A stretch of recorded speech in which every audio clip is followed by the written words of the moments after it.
छत्तीसगढ़ के सभी 10 नगर निगमों में 10 जनवरी तक प्रशासकों की नियुक्ति हो जाएगी।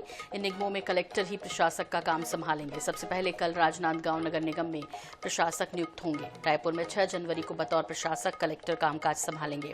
अब पूरे मामले को लेकर सियासत भी तेज हो गई है। सीएम विश्वदेव साय ने कहा कि चुनाव टलेगा नहीं, डिले जरूर हुआ है, इसलिए प्रशासनिक जो प्रशासक है उनको बैठाना पड़ेगा। वहीं कांग्रेस संचार प्रमुख सुशील आनंद शुक्ला ने निशाना साधते हुए कहा कि बीजेपी सरकार का अलोकतांत्रिक चरित्र है। ये सरकार समय पर निकायों में चुनाव नहीं करा पा रही। बीजेपी सरकार चुनाव में जाने से डर रही है। प्रशासकों की नियुक्ति डर को बताता है। वहीं सुशील आनंद शुक्ला के बयान पर डिप्टी सीएम अरुण साव ने पलटवार किया। साव ने कहा कि लोकतंत्र के खिलाफ वोट छीनने का काम कांग्रेस ने किया। अप्रत्यक्ष प्रणाली से कांग्रेस ने निकायों के चुनाव कराए। हमारी सरकार प्रत्यक्ष प्रणाली से चुनाव कराएगी और जल्द चुनाव होंगे। टलेगा नहीं, थोड़ा सा डिले जरूर हुआ है, इसलिए प्रशासक बैठाना पड़ा है, लेकिन चुनाव होगा। भारतीय जनता पार्टी का यह अलोकतांत्रिक चरित्र है कि नगर निगमों में प्रशासकों की नियुक्ति की जा रही है। यह सरकार का दायित्व है, सरकार का संवैधानिक कर्तव्य है कि समय के पहले चुनाव कराए। ऐसी स्थिति बनी है जिसके लिए जिम्मेदार भारतीय जनता पार्टी की सरकार है और सरकार की मंशा आज के 2 महीना पहले से थी कि वह चुनाव को देर में कराएगी, प्रशासकों को बैठाएगी। सरकार डरी हुई है। 2 महीना पहले अध्यादेश ले आए थे। उस अध्यादेश के आधार पर इन्होंने विधानसभा में विधेयक भी पारित करवाया है जो महामहिम राज्यपाल के पास पड़ा हुआ है। तो भारतीय जनता पार्टी चुनाव में जाने से डर रही है। लोकतांत्रिक प्रक्रियाओं को बाधित करने के लिए उसने प्रशासक की नियुक्ति की है। कांग्रेस पार्टी इसकी कड़ी निंदा करती है।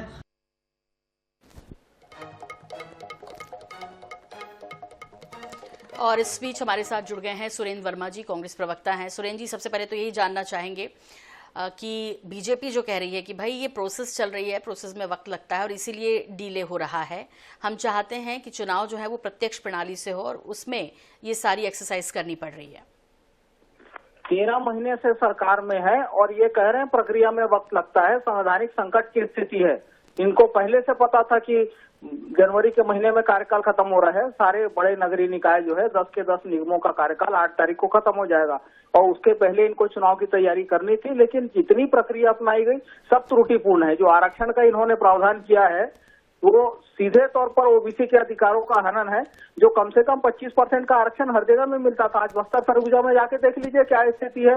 अंतागढ़ नगर निगम में एक भी सीट जो है ओबीसी के लिए आरक्षित नहीं है पार्षद का। तो भारतीय जनता पार्टी जानबूझ के चुनाव को टाल रही है। प्रदेश में जो अराजकता की स्थिति है, जो बदहाल कानून व्यवस्था है, धान खरीदी को लेकर व्यवस्था है, तो ये सरकार जानबूझ के चुनाव को टाल रही है। ये चुनाव कराने के मूड में नहीं है और जिस तरह से प्रक्रिया ये त्रुटिपूर्ण अपना रहे हैं, आम जनता में आक्रोश है। लेकिन सुरेश जी, डिप्टी सीएम तो कह रहे हैं कि हमें चुनाव कराना ही है और ये शंका सुबह कांग्रेस क्यों कर रही है कि हम चुनाव के मूड में नहीं? उन्होंने कहा कि पूरी प्रक्रिया चल रही है। डिप्टी सीएम नगरीय निकाय के मंत्री भी हैं, नगरीय प्रशासन उनके अंतर्गत आता है। अभी 4 दिन पहले आपको याद होगा सुबेरे नगरीय प्रशासन मंत्री अरुण साव जी का डिप्टी सीएम जी का बयान आया कि तय कार्यक्रम के अनुसार ही चुनाव होंगे और उसी दिन शाम को आदेश निकल गया कि जो आरक्षण प्रक्रिया थी वो 10 दिन के लिए आगे बढ़ा दी गई। तो नगरीय प्रशासन जी की बात तो उन्हीं के अधिकारी नहीं मान रहे हैं। वो कहते कुछ है और आदेश कुछ और निकलता है। ये तो जनता भरोसा कैसे करे और किस पर करे? कहते कुछ है, आदेश कुछ और निकलता है। डॉक्टर विमल चोपड़ा हमारे साथ हैं, सीनियर लीडर हैं बीजेपी के। और विमल जी, आपसे समझना चाहेंगे जो ये सुरेंद्र वर्मा जी कह रहे हैं कि एक तो मंशा नहीं है चुनाव कराने की, इसलिए जो है ये डिले पे डिले कर रहे हैं। ऊपर से कह रहे हैं कि इनके बयान भी इतनी जल्दी बदल रहे हैं, इसकी वजह से आशंका हो रही है कि ये नहीं चाहते हैं कि नगरीय निकाय चुनाव हो। ये डर रहे हैं जिस तरह का माहौल प्रदेश में अराजकता का है उसे देखते हुए। विमल जी, ये जो भी संकट है ये शीघ्र छट जाएंगे और कांग्रेस को बहुत चिंता करने की जरूरत नहीं है। कांग्रेस के लोग जो है हर बार हुआ करते हैं और चुनाव होता है तो रिजल्ट क्या आता है ये सबको पता है, ये बताने की जरूरत नहीं है। और कांग्रेस ये आरोप प्रत्यारोप सिर्फ इसलिए लगा रही है कि उसको हार का भय है।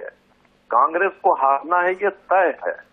और भारतीय जनता पार्टी पहले भी कह चुकी है कि नगरीय निकाय और पंचायत के चुनाव एक साथ होंगे, क्योंकि आप जानते हैं कि 2 महीने के अंतराल में 2 चुनाव कराना, पूरे प्रशासन को लगाना, आचार संहिता लगाना, सबको उसमें लगा देना ये विकास कार्य को बाधित करता है। इसलिए भारतीय जनता पार्टी ने देश स्तर पर भी तय किया है कि एक देश एक चुनाव हो, और इसकी शुरुआत जो है हम यहाँ से कर रहे हैं छत्तीसगढ़ से, कि नगरीय निकाय और पंचायत के चुनाव एक साथ होंगे। और जहां तक अभी कांग्रेस के प्रवक्ता कह रहे थे चुनाव का कार्यक्रम घोषित हो गया है, चुनाव का कोई कार्यक्रम अभी घोषित नहीं हुआ है। कांग्रेस को चिंता करने की जरूरत भी नहीं है। भारतीय जनता पार्टी संविधान पर पूरा विश्वास करती है और जो संवैधानिक व्यवस्था है उसके हिसाब से पूरा चुनाव कराएगी। आप अपनी तैयारी कीजिए, लेकिन कांग्रेस के लोग देखिए जब जिस दिन चुनाव घोषित होगा, अरे हम तो सोच रहे थे कि अभी चुनाव नहीं होगा और ये चुनाव जल्दी करा रहे हैं, हमको तैयारी का समय नहीं मिला। ये इस प्रकार का रोना, कभी ईवीएम पर कभी किसी पर अपनी हार का ठीकरा फोड़ना जो है लेकिन ये बात बहुत दूर तक जा रही है विमल जी। पहले राज्यपाल जी को पत्र भी लिखा था चरणदास महंत जी ने, फिर उन्होंने जब जवाब नहीं आया तो निर्वाचन आयोग को भी लिखा, और उन्हें लग रहा है कि डिले हो रहा है, इसलिए बात काफी लंबी जा रही है। तो कब तक हो सकते हैं कोई टेंटेटिव डेट? जी बिल्कुल, जो चुनाव शीघ्र होंगे, कांग्रेस को चिंता करने की। और कांग्रेस पार्टी एक ही काम करती, सिर्फ पत्र लिखना। भूपेश बघेल जी जब मुख्यमंत्री थे एक ही काम करते थे, वो केंद्र को चिट्ठी लिख दो, बात नहीं करते थे, बात करने नहीं जाते थे, चिट्ठी लिख दो, और इसी चिट्ठी में उनकी सरकार चले गई। और आज वो जो है विपक्ष में बैठे, सबसे कम सीटें इन सालों में कांग्रेस को अभी इस चुनाव में चलिए, तो जल्द ये उम्मीद की जो निकाय चुनाव उसकी तारीख आएगी। हालांकि ये उम्मीद कांग्रेस को नहीं लग रही है, इसलिए जो पत्र का सिलसिला है राज्यपाल के बाद निर्वाचन आयोग को भी गया है, और दूसरी तरफ उनको शक तो हो ही रहा है कि आखिर डिले क्यों हो रहा है। इसमें मंशा ये कि क्या चुनाव नहीं कराना चाहते हैं, निकाय चुनाव से डर रही है बीजेपी। फिलहाल इससे जुड़ी अपडेट आप तक पहुंचाएंगे। आप दोनों का बहुत शुक्रिया, बहुत धन्यवाद हमारे साथ जुड़ने के लिए।